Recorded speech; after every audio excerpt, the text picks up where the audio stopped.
কি কি পেয়েছেন, কি কি পেয়েছেন? আমরা তো বাইরে থেকে যখন তারা টার পাইছে আমরা আসি ভিতরে আসছি তখন তো এরা পলায় যাওয়ার চেষ্টা করছে, সবগুলা ক্লোজ করে আমরা রুমের ভিতরে রাখছি। আসেন দেখেন। জি অবশ্যই। প্রিয় দর্শক, এই যে এই মুহূর্তে আমরা দেখানোর চেষ্টা করছি, এখানে একটি বাড়ি থেকে মোবাইল থানা পুলিশ তাদের অভিযানের মাধ্যমে কয়েকজনকে মাদক সহকারে আমরা যতটুকু জানতে পেরেছি অ্যারেস্ট করেছেন। এখানে মিরাজ ভাই, মিরাজ ভাই কই? এরা কেউই মনে হয় আমার পূর্বালের বাসিন্দা না, সম্ভবত বাহিরের, শুধু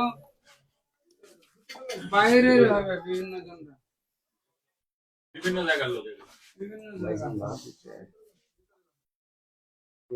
কি পেয়েছেন মূলত ভাইয়া? মূলত আসলে এরা হয়তো আমরা ইয়া বাবা এই মিরাজ কই? টোটাল কয়জন ভাইয়া? আসলে টোটাল গুনতে পারি না এখনো, সব আইন রুমের ভিতরে রাখছে। এটা কি এই রুমে কতজন? একজন, দুইজন, তিনজন, এই দেখি চারজন, পাঁচজন, ছয়জন, সাতজন, আটজন, নয়জন। টোটাল 9 জন পেয়েছেন। কি ভাইয়া মূলত সেবনরত অবস্থা পেয়েছেন? হ্যাঁ, সেবনরত পাইছি আর আমরা কিছু মালও পাইছি। কত কত পরিমাণ? রিকভারি কত পিস পেয়েছেন? জি অবশ্যই, যে এই রুমটাতে মূলত মাদক পেয়েছেন আমরা দেখার চেষ্টা করছি।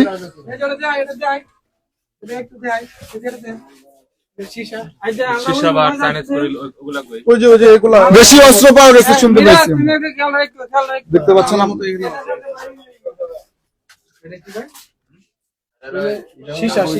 সীসা। সেবনের রুম কোনটা ভাই?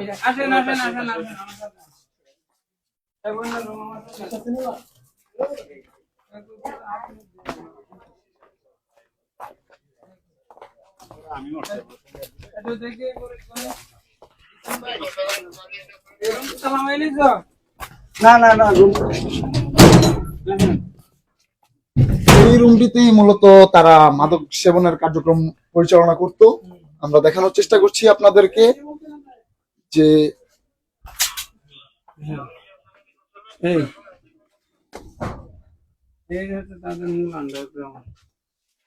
আপনারা দেখতে পাচ্ছেন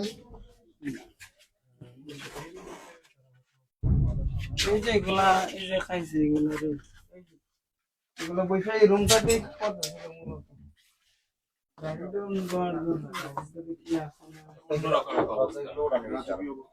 রাজকীয় অবস্থা, বাইরে থেকে কোনোভাবে বোঝার ব্যবস্থা নেই যে এটার ভিতরে এতটা পরিমাণ।